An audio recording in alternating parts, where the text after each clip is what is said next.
حسن الله ونعم الوكيل نعم المولى ونعم النصير رب اشرح لي صدري ويسر لي أمري واحلل عقدة من لساني يفقهوا قولي أعوذ بالله من الشيطان الرجيم بسم الله الرحمن الرحيم الحمد لله قاصم الجبارين مبير الظالمين مدرك الحاضرين والصلاة والسلام وتحية والإكرام على النبي الأمي المكي المدني الهاشمي الذي اسمه في السماء بأحمد وفي الأرض بأبي القاسم محمد. اللهم صل على محمد وآل محمد وعلى آله الطيبين الطاهرين المعصومين المنتجبين المظلومين ورحمة الله على محبيهم ومواليهم وشيعتهم أجمعين ولعنة الله على أعدائهم وقتليهم وغاصب حقوقهم ومنكري فضائلهم ملعونين. أما بعد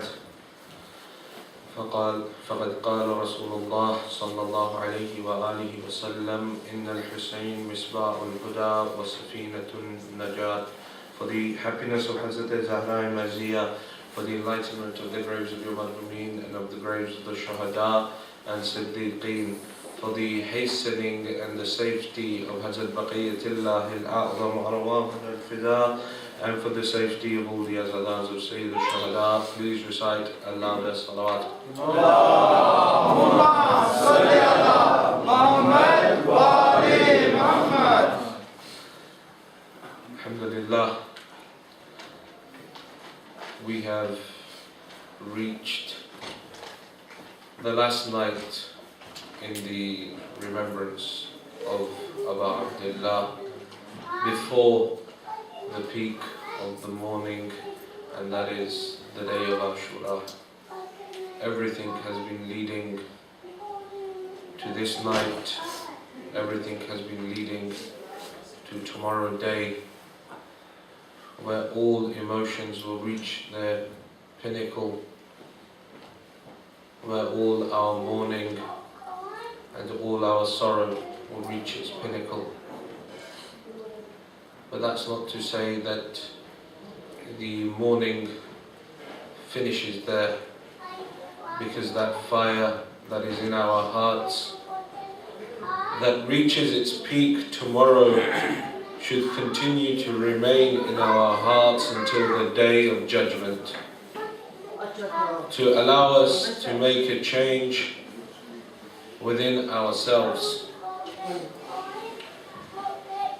I'll inshallah be here to conclude the discussion that we've started over these nights for another 2 nights after the day of Ashura until the 12th of Muharram. So inshallah we'll be able to see you all there as well. Just a small request before I actually carry on. Could the brothers that are in the middle, if you just move slightly forward, because then people at the back are coming and walking to the front. Just make it a lot easier. Thank you. Good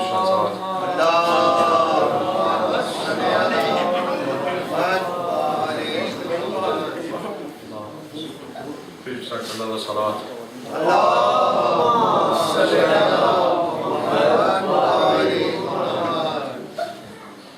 So over the last 8 or 9 nights that we have been together, we've been discussing those deviations that led to the event of Karbala, using the letters and the sermons of Sayyid al-Shahadat that he delivered along the way and that he sent from Karbala, those letters that he sent before he left for Karbala, and those letters that he sent on his journey. And from those sermons, from those letters, we have ascertained the deviations both within the society that were present at the time and within the people, what deviations had occurred within their soul. We spoke about the role of Amir Mu'mineen and the lowering of his status and the lowering of the status of Hazrat Zahra, and forgetting the Ahlul Bayt generally, the killing of the sunnah, and we said the greatest sunnah of the Holy Prophet was that of love of his Ahlul Bayt.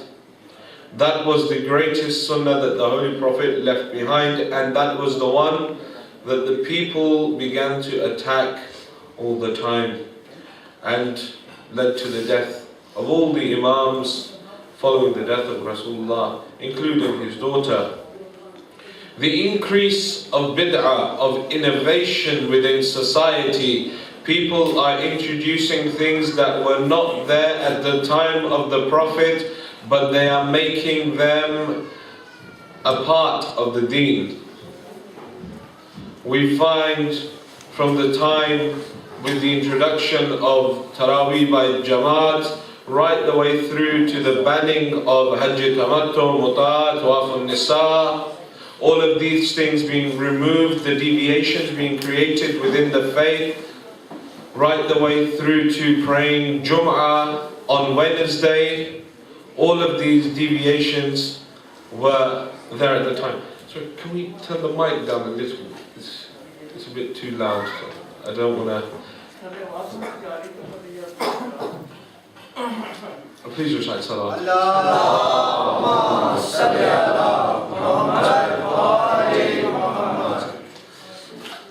The increase of the bid'ah within society, causing that change, bringing about innovations within society that eventually led to the degradation of society, the forgetting of Islamic morals, Islamic values, which led to things like the lack of remembrance of Allah. This was one thing that Imam Hussein pointed out as being one of the reasons why the people had forgotten the Ahlul Bayt and were determined to kill the Imam. The rise of hypocrisy within people, that lack of fear of Allah subhanahu wa ta'ala, and the lack of determination within the people to actually stick to the correct cause and make a change.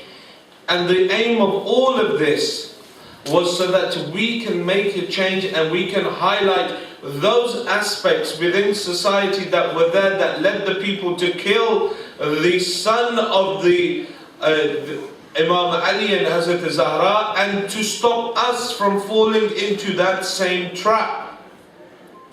Because as I've said over and over, those people at that time, they were following a faith that they had watered down over 50 years. And then we follow on a daily basis a faith that we water down every day. We give in certain Islamic values for the greater good, as we put it. Sometimes we'll compromise on an Islamic value, on an Islamic law, in order for us to say that we're working towards the greater good. We also yesterday looked at a couple of questions that people had given in, and today again I have one that's come from the sisters in as to why hijab is wajib, what is the philosophy of hijab being wajib. And a lot of the younger sisters, although wearing it, say that they don't understand the philosophy of it. It was just given to me now, so I'll try and answer it as best as I can, and then later on tonight, when I've had an opportunity to think a bit more, maybe we can elaborate in the question and answer session. The main point of it is that we get this from the Holy Quran. There's no denying it. I believe the ayat is in Surah Nisa, where the women are told to draw their veils across their chests. Because at the time they would wear a hijab. Because some people say that it doesn't say in the Quran that cover your hair exactly. At the time, the society, they would cover it, but they would wrap their hijabs around their neck, leaving their neck and the chest exposed. So the order came that draw the hijabs forward and cover yourself. The hijab was already present at that time. There was an improvement upon that hijab. Islam came to improve on that and tell people to draw it across themselves, to wear loose clothing. The philosophy of hiding their hair It comes from hiding the beautification from an mahram. For someone who is not your mahram, someone who is not your father-in-law, your brother. From these people that are not your mahram, it is haram for you to show them your hair. It is haram for you to show your brother-in-law your hair. It is haram for you to show a cousin your hair. Or not wear hijab in front of them. This is unfortunately, culturally, we've watered it down such that now we try and justify it that our cousins and such likes, they're like our brothers, and then we're like, oh, she's like my sister's fine, I just gave her a hug on Eid. It's haram. It's as simple as that. It's haram. There's no watering down, there's no going there. If you don't do it, we're going to be punished. It's as simple as that. The Holy Prophet of Islam goes to Mi'raj. There are many scenes he sees of azab, many scenes of punishment. One of those scenes of punishment that he sees men and women locked in cages of fire. The roof has fire, the floor has fire, each of the sides has fire, and it is burning the people inside them. He comes back to the companions and he tells them, this is what I saw. When I asked Jibreel, who are these people? He replied to me that these are the people from your ummah. What is their crime? It is because they did not maintain the hijab. The Holy Prophet told the companions this, and much like many of you are thinking now, but you said men as well. So the companions as well said, Ya Rasulullah, you said that there were men that were in those cages of fire. What is meant by that? The Holy Prophet said that Jibreel told me that these are the men who did not enforce hijab upon their daughters or upon their wives. They allowed and they were happy for their wives and their daughters to leave and go out into society without wearing hijab. It doesn't mean that just because we have to impose it, it comes upon us as well. That we teach the sisters, we teach our daughters, we teach the female members of our family as the importance of hijab. And then the men too have hijab as well. It's not to say just the women. Tight clothing, lowering of the gazes for both genders. This is also maintaining hijab. Not speaking excessively with people on matters. And it often happens, we're like, oh, but we're speaking about Islam, it's still haram. We're speaking excessive, but we're asking, it's not. Excessive speech, where it is necessary, it is jaiz. If you're going over and above that boundary, and no, we're just friends, haram. It's as simple as that. There's no grey area, there's no black and white. It is halal, there is haram. It is haram. If you do not maintain hijab, it is haram, and the punishment of Allah is known.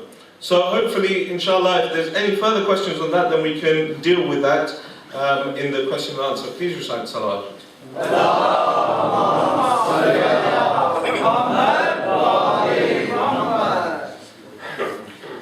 So, continuing our discussion on the lessons of Karbala, I quoted before you the hadith of Rasulullah sallallahu alayhi wa alihi wa sallam,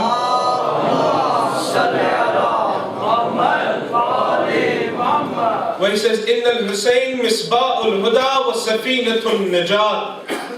That Hussein ibn Ali is the lantern of guidance and the ark of salvation. And Imam gave so much guidance in Karbala to the people. Over and over he's trying to save the people. He's giving khutbah after khutbah, sermon after sermon. People come, he's visiting people one by one. Come to this path, allow me to save you, allow me to save your souls. He goes over and over to various people. He visits Umar ibn Sa'ad 2 or 3 times, that to say, oh Umar ibn Sa'ad, do not take part in my killing. Fear Allah. Do not be one of those people that is part of my killing. It will not help you. Umar ibn Sa'ad, I've already said, says Imam, but I have a garden in Kufa. Imam says, we will give you a garden. I have a house, we will give you a house. There's no safety for my family if I am gone. We will give safety to your family as well. But they're giving me rain. Imam says, we can't give you Ray. But know this, that Imam says that he will never reach the state of Ray. He will never reach that governorship. And that's exactly what happened. He didn't reach. He never got Ray. He was killed way before he could even dream about getting Ray. Ubaydullah al-Jofi, the Imam visits him at his tent. Says, Imam says, look, you fought against my father in Siffin. You were the one that stood against him. You stood against my brother. But I'm willing to put all of that aside and tell you, we will guide you. Come, let us take you to salvation. Just come with us. He says, Imam, I can give you a sword, I can give you a horse, I can give you a spear. Imam says that we don't want your sword, we don't want your spear, we don't want your horse. We need people. Come with us, we are here to guide you. So many people. Now there were those people that actually did come over to Imam. You have people like Zuhair ibn Qayn. When he comes over to Imam, his wife is the one that guides. When he comes over to the Imam, and this is also one of the important things of one's spouse, are we both progressing towards Allah subhanahu wa ta'ala, or is it just me saying pray, or she's just saying pray and I don't care? It has to be a joint effort. You've completed half Iman, the rest of the Iman is up to you together to complete. You work towards Allah subhanahu wa ta'ala together. Zuhair's wife is the one that's telling him, the son of Zahra is alone and you are here. And he goes over and he joins the army of Imam al-Hussein. Such that they shout out to him, says, Zuhair, why are you joining the army of Abu Abdullah? You are from the Uthmani faith. Why have you joined the Ahlul Bayt? And he said, no, I have reached my conclusion. I have seen the truth. Right the way through, on the day of Ashura, so much guidance is given by Imam. So much guidance. Constantly. And this is the way of the Ahlul Bayt. Ibn Abi al-Hadid writes in his tafsir of Nahj al-Balagha that in the battle of Siffin, they say that Amir al-Mu'mineen delayed the start of the battle, such that the people began spreading rumors amongst themselves. They began spreading rumors. And the brothers that are in that corner as well, and everyone else, could you just move forward a little bit, because people are getting cramped towards the back. There's going to be a lot of people coming in, so if we keep moving this, inshallah, it'll be much better. Please recite salawat.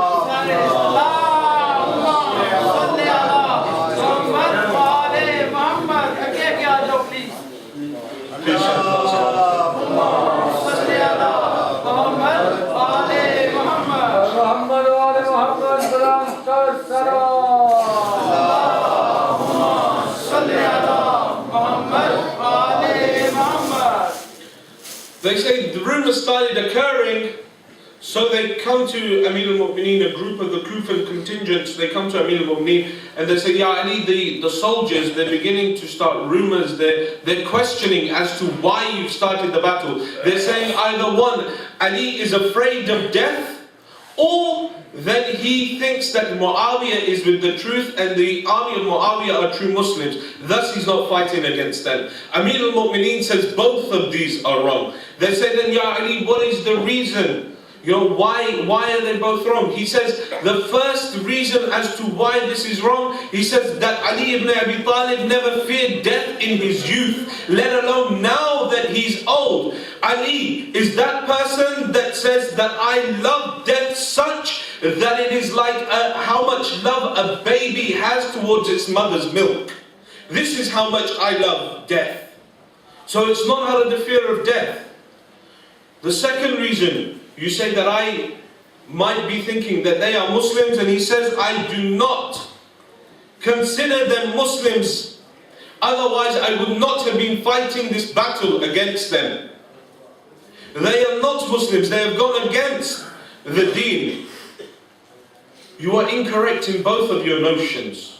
Ya Amir al-Mu'mineen, why are you delaying the battle? He says that maybe just one of them will come towards guidance.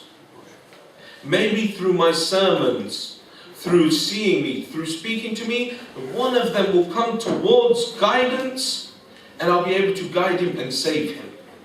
And this happened so many times in Siffin, that there are people that are being guided by Amir al-Mu'mineen and joining him. But at the same time, there are people that are leaving him as well. People like Abu Musa al-Ash'ari, they're leaving Amir al-Mu'mineen.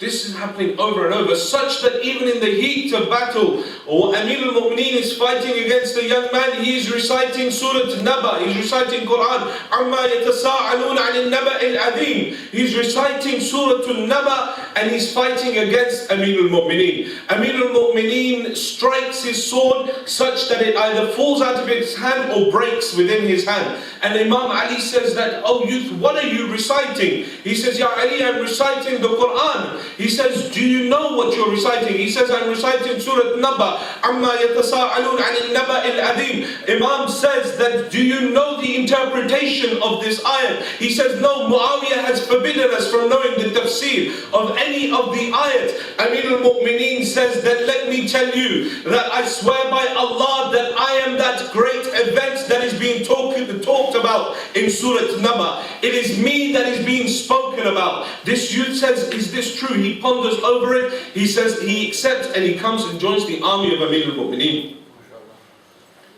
Throughout the battle, the Imam is trying to help them. He's trying to save them. Even in Karbala, Imam Hussein is the same.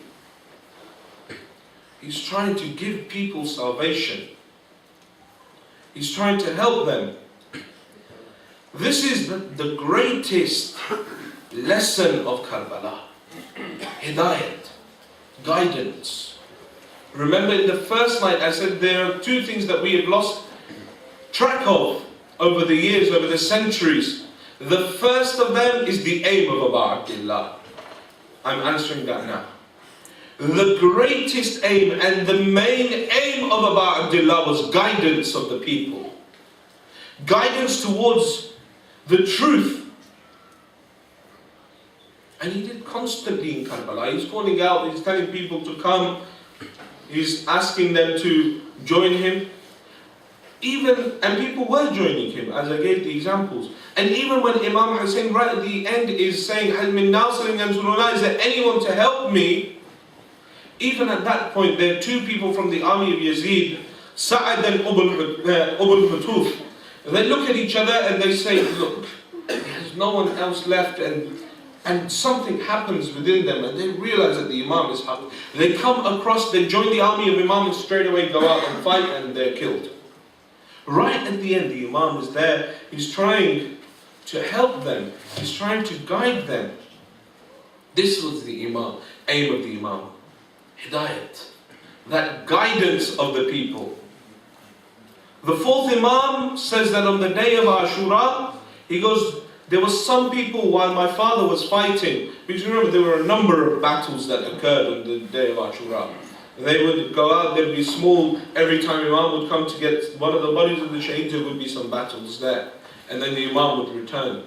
And the fourth Imam says that there was times when my father would go out and he would fight, and there would be people that were fighting against them, and he would leave them and continue to fight others. And when we asked him that, "Oh my father, why are you doing this?" the Imam would turn around and say that, "I see that within their lineage there is one of our Shi'as.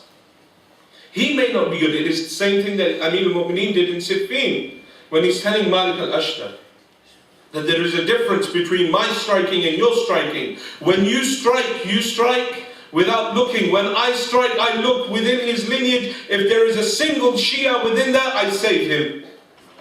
Same thing that Abu Abdullah is doing in Karbala. This was the true aim. The true aim was the one of Hidayat.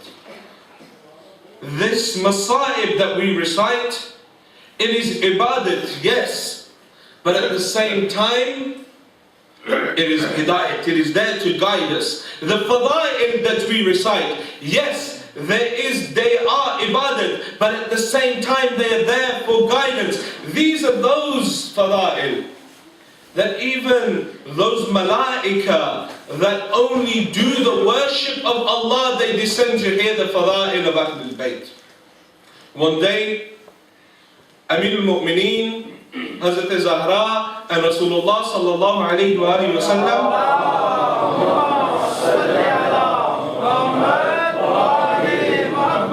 they're sitting together eating dates.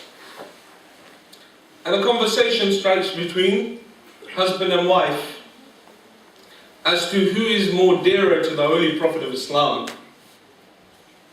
So, Hazrat Ali says, I am. So the Fatima says, no, Ya Ali, with respect, I think I'm closer. This appears in the book Al-Qatara. Says, I believe that I'm closer. Amir al-Mu'mineen says, okay, let's present our evidences as to who is closer to the Holy Prophet, who holds a higher position.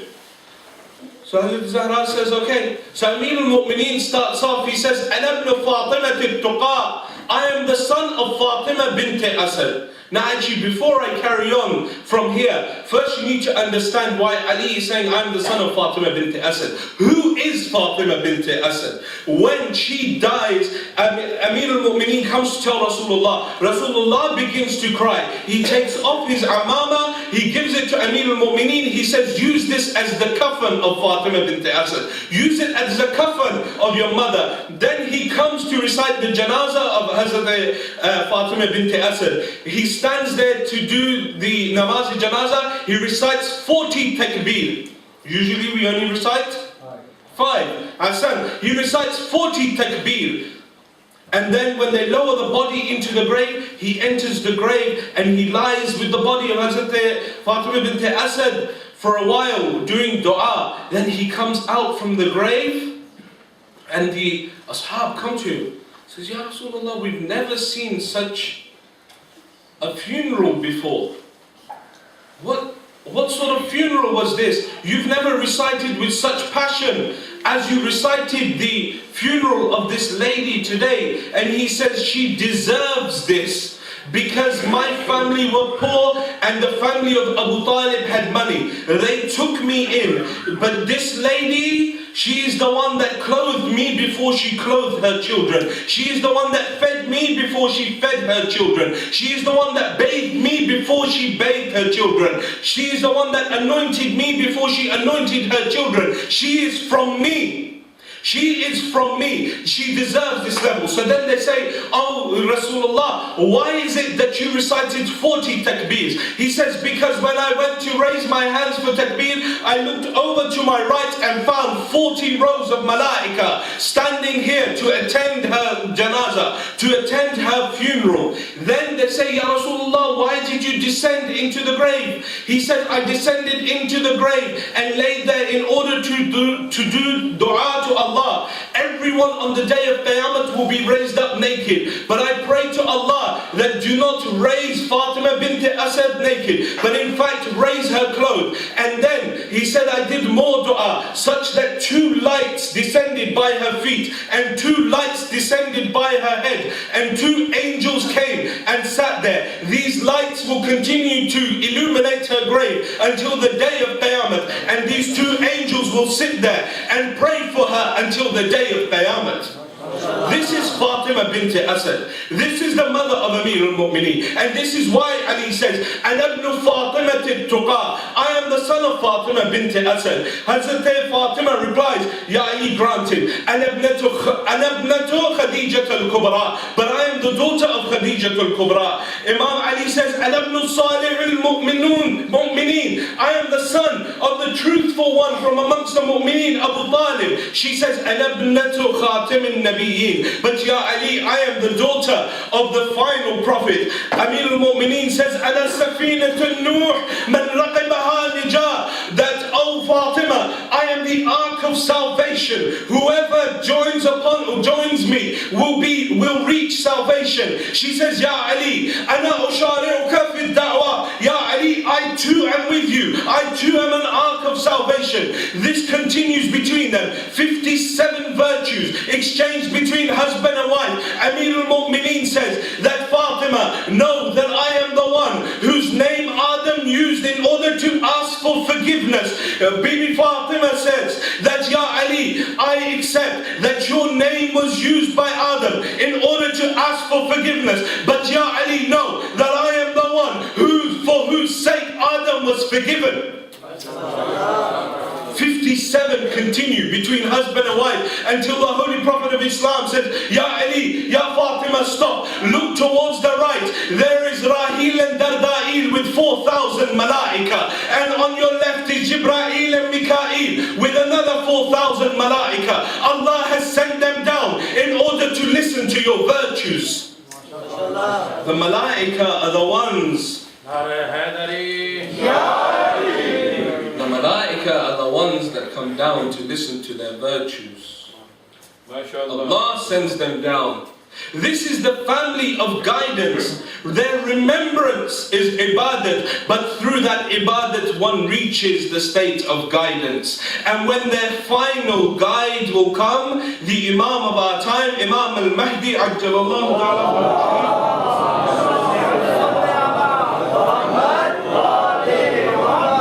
when he comes to guide all of mankind, he will deliver that famous sermon. They say that he will descend and his back to the Holy Kaaba. He will begin to deliver his khutbah. Ya ma'ashir al-nas, all of mankind.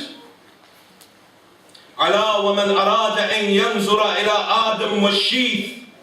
Those of you who wish to see Adam and you wish to see Nabi Sheath,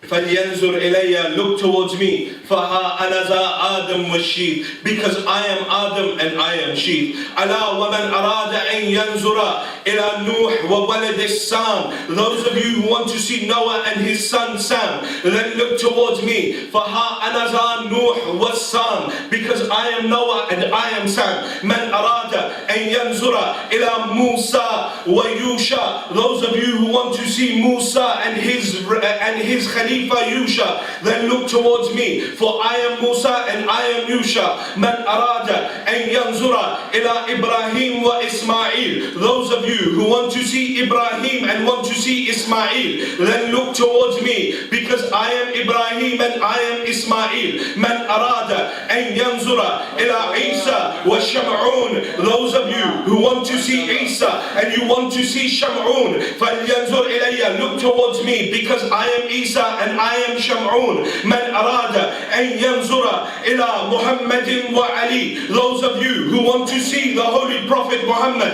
and Ali, then look towards me, because I am Muhammad and I am Ali. Man arada an yanzura ila al-Hasan wal-Husayn, those of you who want to see Hassan and those of you who want to see Hussein, look towards me, because I am Hassan and I am Hussein. Man arada an yanzura ila a'immatin min wald al-Husayn, those of you who want to see each and every one of those imams from the lineage of Hussein, then look towards me, because I am all of those imams.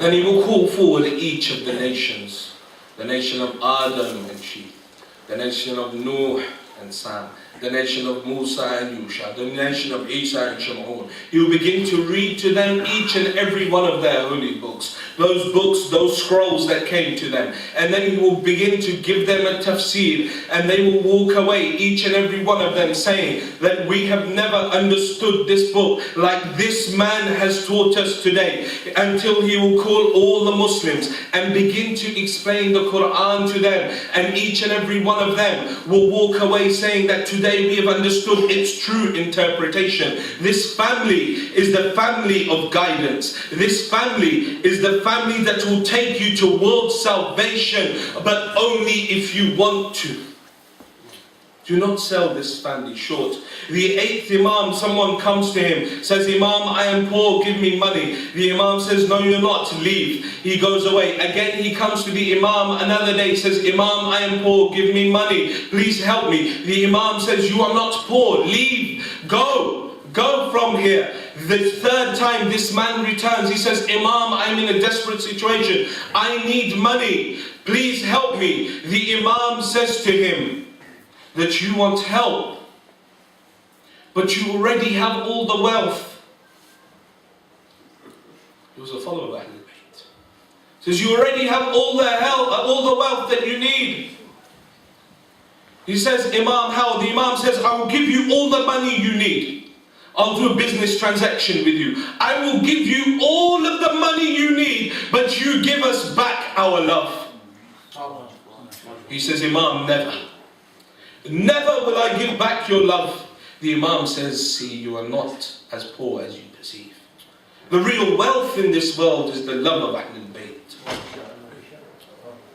But it only becomes true wealth when it is implemented into your life and the change is brought from within. This is that family that will take you to guidance. Pray to Allah using their wasila, especially in these nights. Pray to Allah using their wasila, and all of your du'as will be accepted, regardless of how tough you think it is. The sixth Imam says that whoever gives the name of the Madloom 3 times, Allah will never reject his dua. They said, Imam, who is that Mazloom that you talk about? And he said that Mazloom is that 6-month-old child of Abu Abdullah. That child that didn't fight in the battle. That child that was sinless. But yet they killed him. All of the masa'ib, all of the sorrows that befell Ahlul Bayt on that day, Abu Abdullah brought back all of the bodies. He brought them all back. But yet when the time came for Ali Asghar, then he remembered you, his Shia at that time.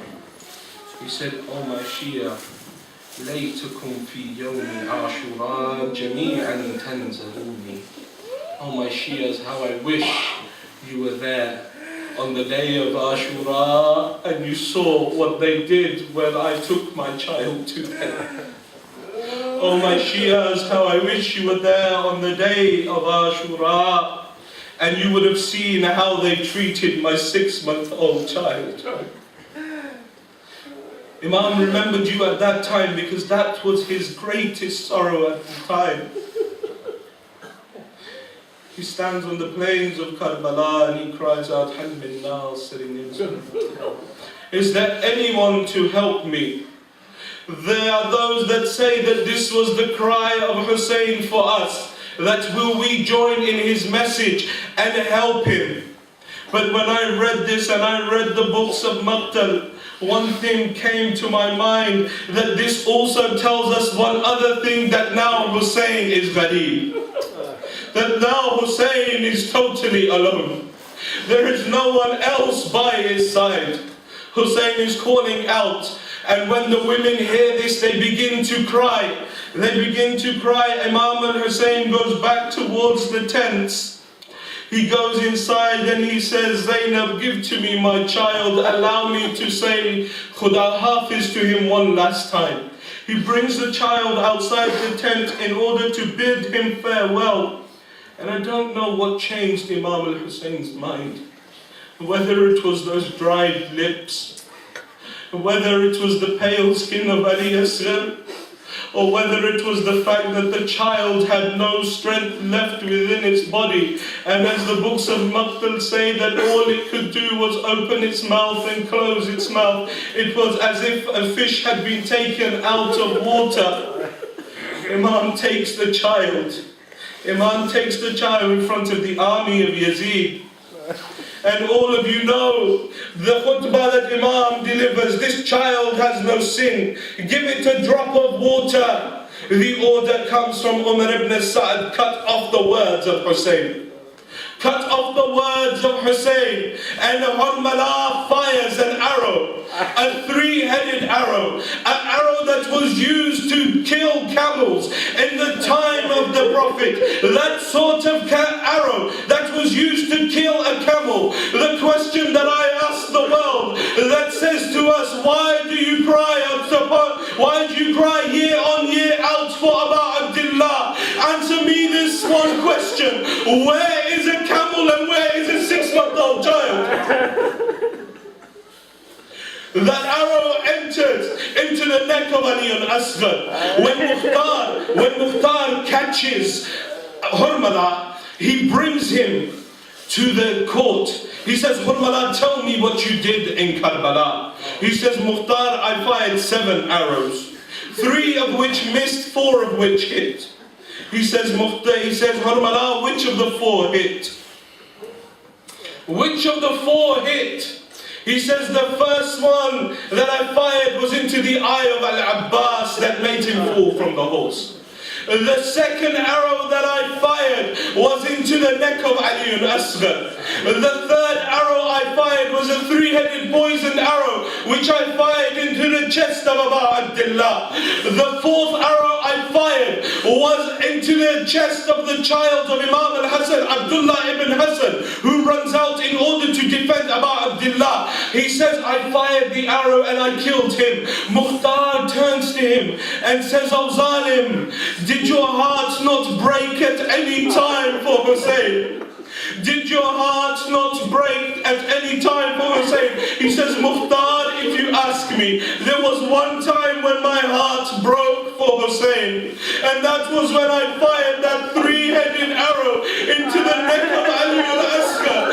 As Hussein had held the child in his hand, he looked down at the child, and that look upon the face of Hussein was as if to say, my Lord, I have nothing else to give you. And how was that child killed? How was that child killed? Hear it from your Imam, the Imam of our time, in Ziyaratun Nahya. He says, Assalamu alayka, Assalamu ala tifl al-radi, mazbuhim min al-uzn ila al-uzn. That my salams be upon that child that was slaughtered from ear to ear. Abu Abdullah takes the child back. Tomorrow, in the A'mal of the day of Ashura, you are going to walk forward and back 7 times, copying what Abu Abdullah did, saying, Inna lillah wa inna ilayhi raji'un, ridan bi qada'ihi wa tasliman li amrih. You are going to walk 7 times. I don't know why Hussein walked forward and back 7 times. Maybe as he walked forward, he thought, how will I show Zainab? Maybe as he walked back and then walked forward again, he thought, no, how will Sakina bear this loss? And then he walks back again and then maybe he thinks, how will Rabab deal with it? He brings the child, he takes it around the tent and he begins to dig a grave for the child. He begins to dig a grave for the child with his sword. As he places the child within the grave, he begins to pour the burning sands back over the body of Ali al-Asghar. As he is about to pour the sand upon the face, he hears someone running behind him. She cries out, oh, Abu Abdullah, allow me to see my son one last time. Allow me to see my son one last time. Abu Abdullah, I don't know how hard it would have been for Hussein to pour the burning sands upon the face of his child. But will you hear, I believe that it would not have been as hard as it was for Rabab on the 11th of Muharram. What happened on the 11th of Muharram? When they count the heads of the Shahadat, they say one head is missing. The child of Hussein, his head is missing. Umar ibn Sa'd orders that they all mount upon their horses, spears within their hands, and they ride upon the plains of Karbala, striking the ground with spears until one strikes the ground, pulls it out in the body of Ali al-Asghar.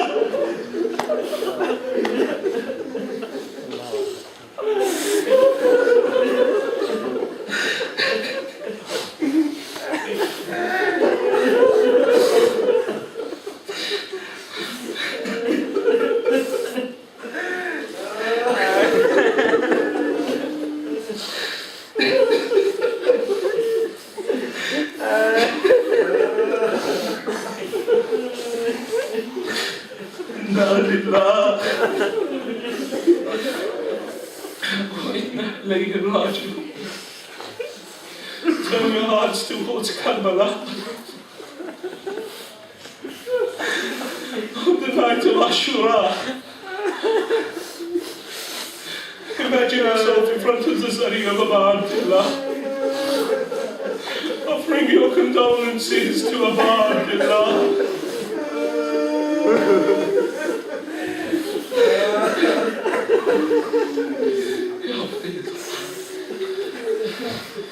صلى الله عليك يا أبا عبد الله وعلى الأرواح التي حلت بفنائك. عليكم مني سلام الله عبدا ما بقيت وبقي الليل والنهار، ولا جعله الله الآخر العهد مني لزيارتكم. السلام على الحسين وعلى علي ابن الحسين. There were 3 Alis in Karbala. Last Messiah. There were 3 Alis in Karbala. The first Ali that was killed with the spear and is buried by the feet of Abu Abdullah. The second Ali is Ali al-Asghar that is buried on the chest of Abu Abdullah. And the third Ali is that Ali that cried for 35 years. For 35 years saying, Asham, Asham, Asham. But even that Ali, when they said to him that Mukhtar has risen, Mukhtar's revolution has begun, he only said one thing: have they caught Hurmala? Have they caught Hurmala? As-salamu ala al-Husayn wa ala Ali ibn al-Husayn wa ala